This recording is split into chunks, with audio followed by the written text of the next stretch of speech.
हिडमा को लेकर जिस तरह से आप जिक्र कर भी रहे हैं और आपका नज़दीकी साक्षात्कार भी रहा हिडमा के साथ, कैसा अनुभव था? क्योंकि हिडमा अपने आप में एक रहस्य और लोग बड़ा दिलचस्पी है हिडमा को लेकर, और कैसा दिखता है वो, क्या करता है, क्या सोच है, बड़ा खूंखार बताया जाता है, बड़े बड़े ऑपरेशन उसने किए हैं, काफ़ी नुकसान उसने सुरक्षा बलों को और हमारी सरकार को पहुंचाया है।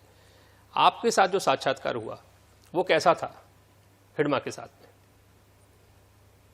जी, आपने जैसा कहा कि हिडमा के नाम पे जो फोटो अखबारों में छपती है वो वैसा तो बिल्कुल नहीं दिखते हैं। वो तो बिल्कुल उनके जवानी के दिनों के जी। की फोटो है।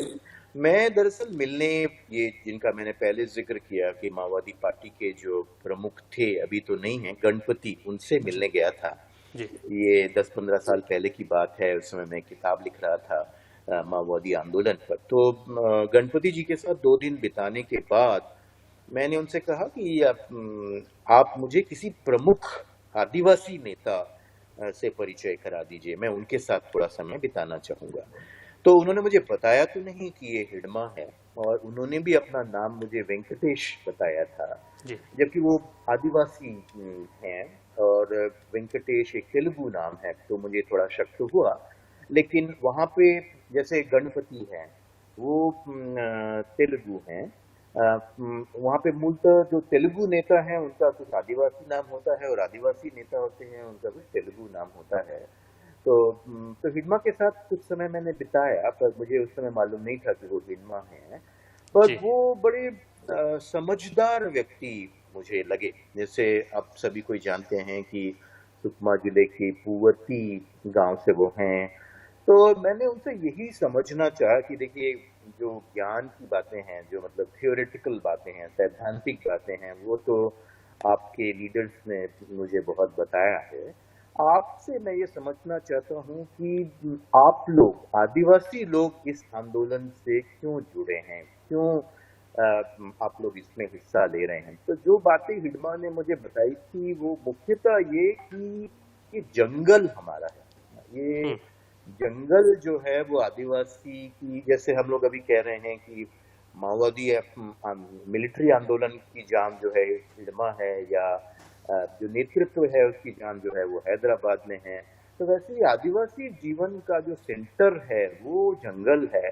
ये जंगल हमारा है। ये जंगल के अधिकार के लिए हम लोग लड़ रहे हैं।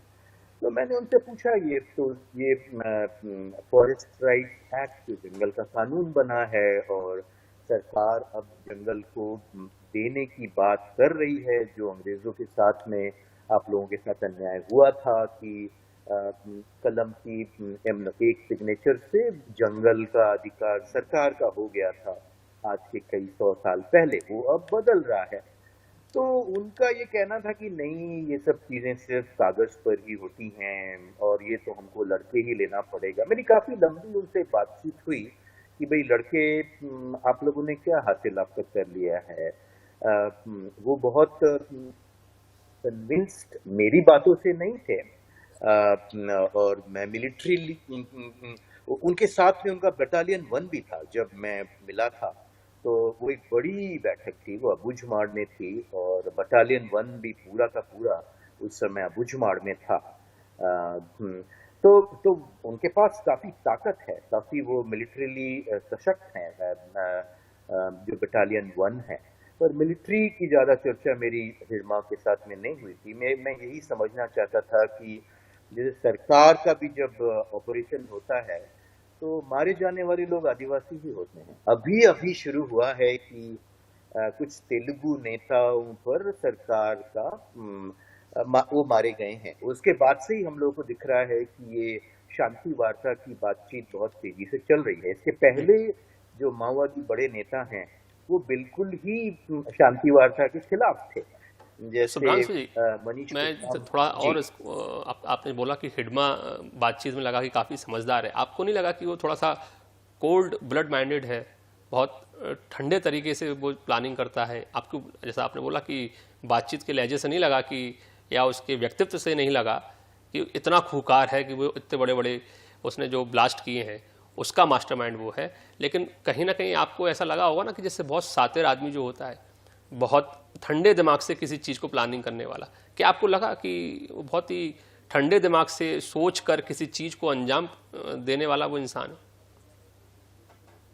हाँ, ये तो मुझे लगा, जैसे मैंने पहले बताया कि वो इतने बड़े मिलिट्री कमांडर हैं, ये तो उसमें मुझे मालूम नहीं था, वरना मैं उनसे और मिलिट्री के प्रश्न पूछता।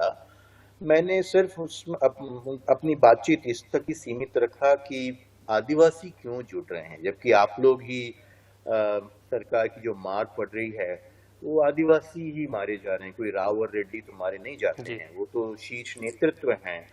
तो पर आपने जो बात कहा कि वो बड़े ठंडे दिमाग के व्यक्ति मुझे लगे, बहुत हड़बड़ी में नहीं लगे, बहुत जिसको हॉट हेड अंग्रेजी में कहते हैं कि मारना काटना, ये सब उसमें मुझे नहीं दिखा। उनकी हिंदी बहुत कमजोर है।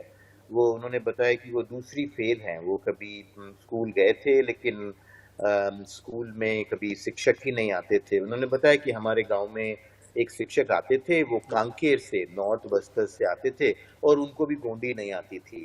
तो और हम लोगों को सिर्फ गोंडी आती है। यहाँ तो मैं पार्टी में आने के बाद थोड़ा थोड़ा हिंदी सीखा हूँ, तो आपसे थोड़ी थोड़ी बात कर रहा हूँ।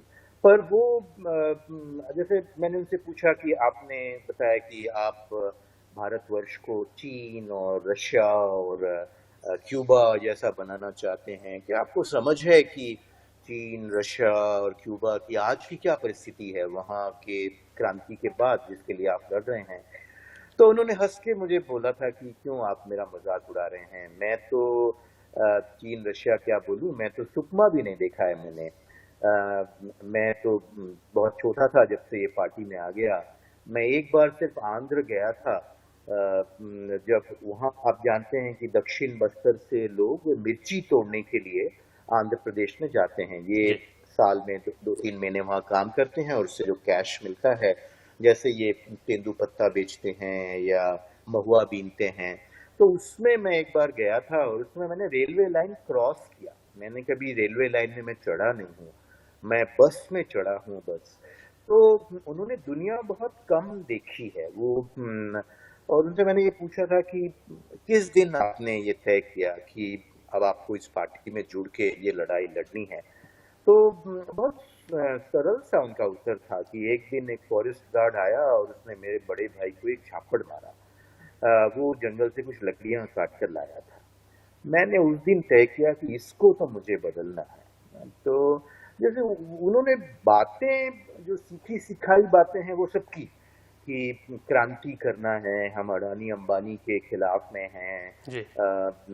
पर जो जैसे वो बता रहे थे कि हमारे गांव में बिजली का खंभा लगा है पर उसमें कभी तार नहीं खींचा। वो बस की बात कर रहे थे कि जैसे बस में आप लोग बैठते हैं, तो कोई बुजुर्ग आदिवासी बैठा होता है, तो आप लोग उसको खड़े होने को बोलते हैं क्योंकि आपको बैठना है, आप उसको मनुष्य नहीं मानते हैं। जी। आप हमारी भाषा का कोई सम्मान नहीं करते हैं। गोंडी जी। भाषा बस्तर की मुख्य भाषा है, लेकिन न उसमें पढ़ाई होती है, न सरकार के लिए वो भाषा है, उसकी कोई इज्जत नहीं है। जी। हमारा धर्म, हमारी संस्कृति, तो ये सब बातें वो करते रहे कि आप लोग हम लोगों को मनुष्य नहीं समझते हैं, आप हम लोगों को द्वयम दर्जे का समझते हैं। और वो जो काम कर तो रहे हैं, मैंने कहा जिस तरह का कि काम कर रहे हैं, क्या वो मनुष्यता है? क्या वो इंसानियत है? ये भी अपने आप में एक सवाल है। और हालांकि जब आपका साक्षात्कार उनके साथ हुआ था, तो उस समय आपको नहीं पता था कि आप हिडमा से बात कर रहे हैं, लेकिन आपको कब मालूम पड़ा कि आप इतने खूंखार नक्सल लीडर से मिलकर आ चुके हैं? नहीं, बाद में जब हिडमा उस समय कोई बहुत बड़े बटालियन वन ही तो धीरे धीरे लोकप्रिय हुआ है कि अच्छा, ये पहले तो कंपनीज ही हुआ करती थी, फिर बटालियन, उनका एक ही बटालियन बना। फिर एक साथी मेरे हिडमा से मिलने गए, तो उन्होंने मुझे बताया कि आप जो जिक्र कर रहे हैं ये वही व्यक्ति हैं। तब फिर मैंने अपनी तरफ से थोड़ा खोजबीन शुरू किया, तब लोगों ने बताया कि हाँ, आप हिडमा से ही मिले थे। जी। तो जैसे उनसे मेरी असहमति रही लगभग हर चीजों में, पर वो शांत रूप से मेरे प्रश्नों को सुनते भी रहे। जैसे मैंने फॉरेस्ट राइट एक्ट का ही जिक्र किया कि अब आप लोग बंदूक से क्या लाल किले में लाल झंडा सच में फहरा लेंगे? वो लाल किले में लाल झंडा फहरा के भी कुछ रशिया और चीन और क्यूबा में क्या हुआ? क्या शांतिपूर्ण तरीके से ही तो ये फॉरेस्ट राइट्स एक्ट आया है और समझने वाली उसके लिए हमको यही लड़ना समझने चाहिए वाली बात है कि कि बंदूक की जोर पर, आतंक की जोर पर क्या आप अपने मकसद को पा सकते हैं? इतने आपने उदाहरण दिया, खुद आप बता रहे हैं कि हिडमा से जब इंटरव्यू आपने किया तो खुद बताया कि चाइना में, रशिया में, क्यूबा में क्या वहाँ पर बंदूक की जोर पर क्रांति लाई जा सकी? नहीं लाई जा सकी।